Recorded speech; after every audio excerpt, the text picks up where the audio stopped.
కృపగల తండ్రి, ప్రేమగల నాయన, మీ పవిత్రమైన పాదాలకు స్తోత్రాలు. ప్రస్తుత దినాలలో ఎంతోమంది వ్యక్తులు ప్రభువా, సంఘాల మధ్యన తప్పుడు బోధలు, తప్పుడు ఉపదేశాలు, తప్పుడు కార్యాలు ఎన్నో చేస్తున్నారయ్యా. తండ్రి, గొర్రె చర్మమును కప్పుకొన్న తోడేళ్ళు సంఘాలలోకి వస్తాయని మీరు చెప్పిన మాట జరుగుతూ ఉంది స్వామి. ఈ దినాలలో ఎక్కువ విస్తరించబడ్డది ప్రభువా. దయచేసి మీరు కనికరాన్ని చూపెట్టి ఒక గొప్ప కార్యము జరిగించమని ప్రార్థిస్తున్నాను తండ్రి. మీ రాకడకు సూచనలు కనిపిస్తూ ఉన్నాయి తండ్రి. మీ ఎదుట నిలబడటానికి నీ రక్తముతో కడగబడిన బిడ్డలు యోగ్యులు కావాలి. అయితే ఈ తప్పుడు బోధలు, ఈ తప్పుడు ఉపదేశాలు, తప్పుడు కార్యాల వలన ఏర్పరచబడిన వారు కూడా తండ్రి పాడైపోతున్నారయ్యా. దయచేసి మీరు కనికరాన్ని చూపెట్టండి. ఈ సంఘాలలో ప్రక్షాళనను కలుగజేసి సంఘాలను శుద్ధీకరించుమని ప్రార్థిస్తున్నాను. మీరే మహిమ పొందుకొనమని యేసు ప్రభువు నామంలో ప్రార్థించి వేడుకుంటున్నాను తండ్రి. Amen, amen. ఫిబ్రవరి మాసం 13వ తారీఖు 2026వ సంవత్సరం శుక్రవారం. నెహెమ్యా గ్రంథము ప్రియులారా, 3వ అధ్యాయం 17వ వచనంలో ఉన్న విషయాలు. అతని ఆనుకొని లేవీయులలో బానీ కుమారుడైన రెహూము బాగు చేశాడు. అతని ఆనుకొని తన భాగంలో కేలా యొక్క సగము భాగమును అధిపతి అయిన హషబ్య బాగు చేయువాడాయను. అతని ఆనుకొని వారి సహోదరులైన హేనాదాదు కుమారుడైన భవ్య బాగు చేశాను. అతడు కేయిలాలో సగము భాగమునకు అధిపతి అయి ఉండెను. 17-18 వచనాలు. ఈ 17-18 వచనాలలో బాగు చేశాను అనేటటువంటి మాట మనం వింటూ ఉన్నాం. ప్రియులారా, కృపగలిగిన దేవుడు కూడా బాగు చేసేవాడని వాక్యము సెలవిస్తుంది. 147వ కీర్తన 3వ వచనాన్ని చెప్పాను. తరువాత ఆయన ప్రతి సమయమందు కూడా ఆయన పిల్లల్ని బాగు చేస్తూ ఆ కృపగలిగిన దేవుడు సరిచేసే దేవుడై ఉన్నాడు. 147:3లో గుండె చెదరిన వారిని ఆయన బాగు చేయువాడని, వారి గాయములు కట్టువాడని వాక్యము సెలవిస్తుంది. యెహోవాయే యెరూషలేమును కట్టువాడు, చెదరిన ఇశ్రాయేలీయులను బాగు చేయువాడు. ప్రియులారా, ఈ విషయాన్ని గమనించాలి. ఎన్నో కుటుంబాలు చెదిరిపోయాయి, ఎన్నో సంఘాలు కూడా చెదిరిపోయాయి. ఎంతోమంది ఆత్మీయతలోండి చెదిరిపోయిన బిడ్డలు ఉంటున్నారు. ఆ రీతిగా చెదరిన ఇశ్రాయేలీయులను బాగు చేసే ఆ గొప్ప దేవుడు, పోగు చేసే దేవుడు మన కుటుంబాన్ని, మనల్ని కూడా ఆయన పోగు చేయగలడు. యెహోవాయే యెరూషలేమును కట్టువాడు. పాడైపోయిన యెరూషలేమును కట్టేటటువంటి ఆ గొప్ప దేవుడు పాడైపోయిన, పడిపోయిన మన జీవితాల్ని, మన కుటుంబాల్ని ఆయనే కట్టేటటువంటి వాడు. గుండె చెదరిన వారిని బాగు చేసే దేవుడు ఆయన. వారి గాయములను కూడా కట్టువాడు ఆయనే.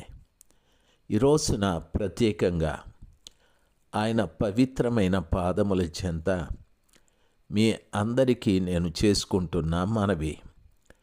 ఒకసారి మన కుటుంబాలను చూసుకుందాం. మన కుటుంబాలు ప్రభువులో బాగున్నాయా, బాగులేవా అని ఎంతోమంది తల్లులు కుటుంబాలు పాడైపోయాయని ఏడుస్తూ ఉన్నారు.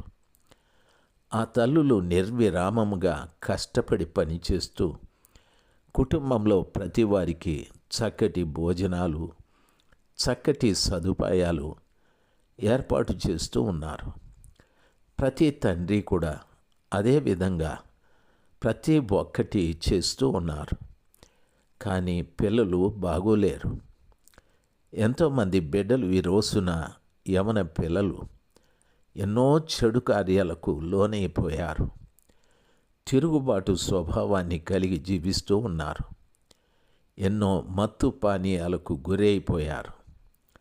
వారు చదువుకుంటున్నారా లేక పూర్తిగా పాడైపోతున్నారా వారికే తెలియని స్థితి. ప్రియులారా, భయంకరమైనటువంటి పాప సంబంధమైన జీవితాలలోకి వెళ్ళిపోయారు. వివాహం కాకనే కొంతమంది బిడ్డలు సహజీవనాన్ని చేస్తూ ఉన్నారు. ఎంతోమంది బిడ్డలు వారు అలాగ సహజీవనం చేసి సంవత్సరం 2 సంవత్సరాల రీతిగా గడిపి తిరిగి వారికి ఇంట్లో వాళ్ళు వివాహ సంబంధం మాట్లాడితే వెళ్ళి ఇంకొకరిని పెళ్లి చేసుకుంటూ ఉన్నారు. పాడైపోయారు కదా వీళ్ళు నిజంగా చెడిపోయారు కదా. ఇలాంటి వారిని బాగు చేసేది ఎవరు? ప్రియులరా, గమనించాలి.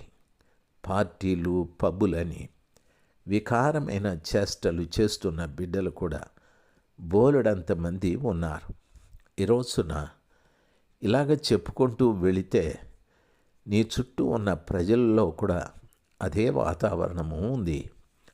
ముఖ్యంగా దేవుని నమ్ముకున్న బిడ్డల్లో కూడా, సంఘాలలో కూడా అదే వాతావరణము ఉంది. దేవుని పిల్లలుగా వాటిని బాగు చేయాలనే తాపత్రత మనకు ఉండాలి. ప్రభువు పాదాల చెంత కన్నీరు కారుస్తూ, ప్రభా, ఈ సంఘమును బాగు చేయండి, దీన్ని తిరిగి కట్టండి ప్రభా, తిరిగి ఈ ఆత్మీయతలో ప్రతి బిడ్డ పోగవుటకు కృప దయచేయండి. ఆత్మ సంబంధమైన విషయాలలో మీ బిడ్డలు మా ప్రభా మంచిగా జీవించుటకు కృప దయచేయి. శత్రువైన సాతాను ప్రతి కార్యము నుండి కూడా బిడ్డల్ని విడిపించమని నేను ప్రభు దగ్గర కన్నీరు కార్చాలి. మనమందరం కూడాను ఒక్కొక్క విషయాన్ని మీకు జ్ఞాపకం చేస్తూ ఉన్నాను. మనము చల్లగా ఉంటే కాదు, మనం బాగుంటే కాదు, నేను నా కుటుంబం బాగున్నాను అనేది స్వార్థం. అనేక కుటుంబాలు బాగుండాలి అనేటటువంటిదే బాగు చేసే ఆత్మ కలిగి ఉండడం. ఎంతోమంది గుండె చెదరిన బిడ్డలు ఉంటున్నారు. ఆ రీతిగా అనేక మంది బిడ్డల్ని ఆదరించి, ధైర్యపరిచి, బలపరిచి ప్రభువు కొరకు వారు జీవించున్నట్లుగా మనం చేయాలి. ఆ సర్వశక్తిమంతుడైన దేవుని యొక్క మహా కనికరం ప్రతి కుటుంబం మీద ఉండి ఆ బిడ్డలు బాగవ్వాలని మనము ప్రయాసపడాలి. వింటున్న దైవ జనాంగమ, సర్వోన్నతుడైన దేవుని యొక్క మహాకనికరం మీ అందరి మీద ఉంది. ఆ అందరి మీద ఉన్న గొప్ప దేవుని యొక్క కనికరం ఈరోజు మన పట్ల కూడా ఉంది. ఒక్కసారి యెషయా గ్రంథము 38వ అధ్యాయం 6వ వచనములో ఉన్న విషయాలు ఒకసారి చదువుకుందాం. బైబిల్ ఈ రీతిగా సెలవిస్తుంది.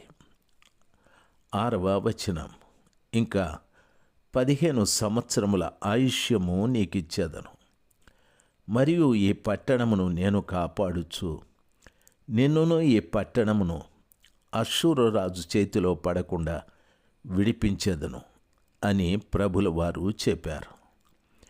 ప్రియులారా, ఈ మాటలు హిజ్కియాని గూర్చి చెప్పిన మాటలు, ప్రభుల వారు చెప్తున్న మాట.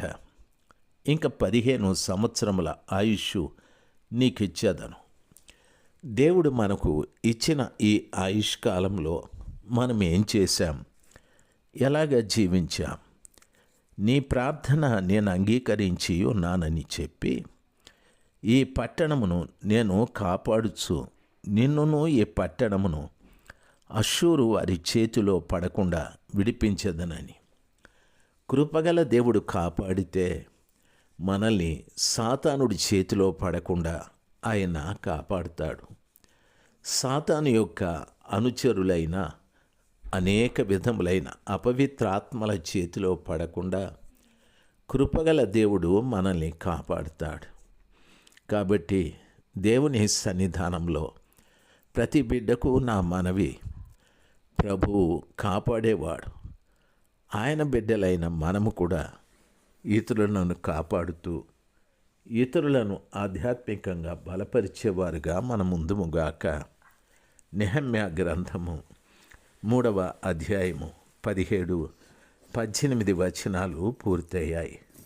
దేవుడు మిమ్మల్ని దీవించుగాక. ఆమెన్.